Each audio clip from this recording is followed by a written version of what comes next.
Guess you're going to Hilltop, Michonne.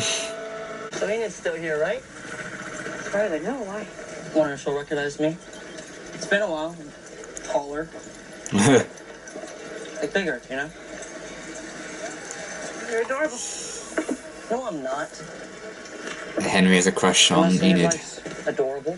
To be fair, I understand. Hey, Mike. Good to see you, man. What you doing here? Oh, I love this. Something up? Oh god, mid-season finale next week. I feel like I know the terrain. we're gonna lose someone big, aren't we? I should go out with you guys. No, don't. They're really developing you as a character, so that scares me. Somebody's... Good boy.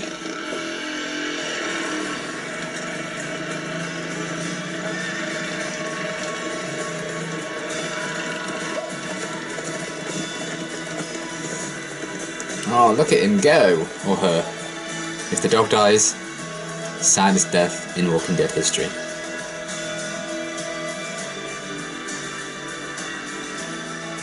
I'm so nervous about what's going to happen next week. Oh, no. At least I know something bad won't happen to Maggie. I genuinely really enjoyed that episode. I thought that was a lot of fun.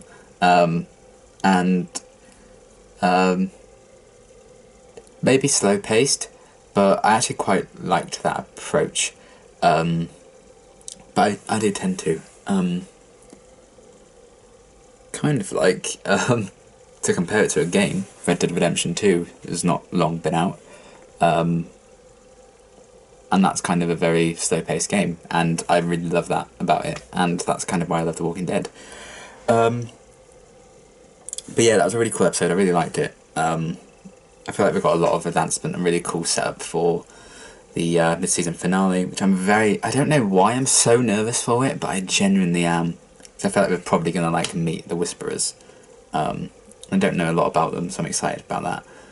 But I feel like we're also going to lose someone, or maybe more than someone, and that kind of scares me, especially because we had some maybe side characters, you could say, in the past, like Jesus, etc., or Sadiq, get a lot more screen time in this one, so that does kind of scare me, because I'm starting to really like Jesus and Sadiq. But yeah, I really liked getting to know the new people a bit more, just getting a bit more of an insight into how they work together and stuff, and who their personalities are and stuff like that, so I liked that. The woman in that in the new people who got injured, she's wearing that like thing for her head injury. Don't know what her name is, but she is my favourite out of the new people. I really liked her in this episode, very level-headed, and she has a bow and arrow, and I love characters that use bow and arrow, so that's just kind of the rule for me. So yeah, that was great. And the whole thing with like them seeing their friend as a walker, as soon as we heard the story about that, the ugly shirt and stuff, I thought we were going to come back to it. So, really sad, that little moment, but quite effective, I think. And it allowed Michonne to kind of start to really warm up to them as well, which I like. And then everything with Rosita and Eugene go missing. I'm sure he'll be fine for now. Just again, very background kind of setup in this episode for like the Whispers and stuff. They were kind of just very much not as present. But there was a looming threat that I thought worked really effectively, like one of those final scenes where they thought they were being watched for a minute, and then they were like, it's nothing, but we kind of know that they were being watched. I really like how they're setting up that threat, because I think it's very subtle, but it's really kind of affecting me, and the idea of those whispers and the walkers whispering is just, really terrifies me a bit. And then we got some answers about where Maggie is. She is with Georgie, like a lot of people were assuming, and I assumed. And what I didn't expect was for Michonne to not even know after all this time that Maggie had gone. So that's interesting, seeing they deal with that. And she was like, didn't really want to see Maggie after everything that went down, which is interesting. I don't know if she's talking about their scenes together in episode 5, or if something happened in the 6 years between them. I'm sure we'll get answers either way. But I liked that, and I liked that we saw Hilltop and seeing how everything's kind of different there. That was really, really cool. and I'm glad Maggie's okay and doing well with Georgie and stuff, but I really do hope she comes back next season, because I just love Maggie. We also had kind of a mystery with that scar. We saw it last week. Michonne has like this X scar on her back, and Daryl has it in the same place as well. So I'm wondering what that's about. Obviously lots of stuff has happened in these 6 years, so I'm excited to get that kind of mystery solved as well. I am intrigued. But I also really liked how this episode focused on pairs of characters that we haven't seen a lot of before, like Tara and Jesus, or Sadiq and Michonne, Henry and Daryl. That was nice. But alongside that, we also had like a lot of really cool Daryl and Carol stuff, because I love those two together as well. They're badass. And I love that whole kind of story. And you know, Daryl's dog is like the best thing that's ever happened to the show. I'm glad he calls it dog, probably to not get too attached to it. But imagine if he called that dog Rick. I'd have lost it. Rick. So yeah, I liked everything that was going on with like Henry and Carol and Daryl. I liked their scenes and how they kind of all ended up at the hilltop. I think it was very organically done, getting all these like major players to the hilltop for the mid-season finale. But yeah, I liked how they kind of touched on these lesser known kind of friendships and seeing how close these people have become. I think that's really, really nice, seeing how things have changed there. And I liked Jesus and Aaron kind of sneaking off to see each other so they could like train together and stuff. I thought that was really cool. I believe those two become a couple. I think I've read somewhere that those two become a couple in the comics. I don't know if the show will do that. For all I know, they'll both be killed next week, or one of them will be killed next week. I hope not, because I feel like that'd be quite a sweet kind of relationship, but they seem to have gotten very close, so if that happens, that'd be cool. But I liked how they kind of keep sneaking off to keep that contact between Alexandria and Hilltop. I really like that. Yeah, and the idea of Michonne kind of keeping her promise to Judith and to Carl, and kind of weighing up how she should go about that. I think it's just a really nice idea of like having this big legacy, and Daryl like looking for Rick and everything. Oh man. But yeah, overall, really, really great episode. I loved where they were going with the plot and the setup for the mid-season finale. Getting to know the new people a lot more. Rest in peace, that musical instrument got sliced in half. That's the saddest death in Walking Dead history. And yeah, these highlighting of new pairs of characters, which I thought was really interesting. Yeah, very excited to see everyone's kind of journey going forward. What's going to go on with like Eugene and the Whisperers. Is Daryl going to stay in Hilltop with Henry now? That'd be interesting as well. Yeah, very, very great episode. I really, really liked it. I'm very excited for next week. Very, very nervous. I feel like we are going to lose someone big. Although maybe they will be kind to us because we lost Rick and Maggie in episode 5. Maybe they'll be kind this mid-season finale. I think it's because the last mid-season finale kind of blew everyone's socks off with that revelation that Carl's been bitten. But yeah, we'll see how it goes. I don't know. I am nervous, but I'm very excited to see how they're going to wrap up this first half of the season, which for me has flown by. I think it's gotten better and better so far this season, and I'm really liking this new direction for it. I think it's been very, very successful for me. So yeah, very excited for next week. Really, really enjoyed this episode, and yeah, I'm excited to see how the story's going to go forward. And until the mid-season finale next week, thanks for watching.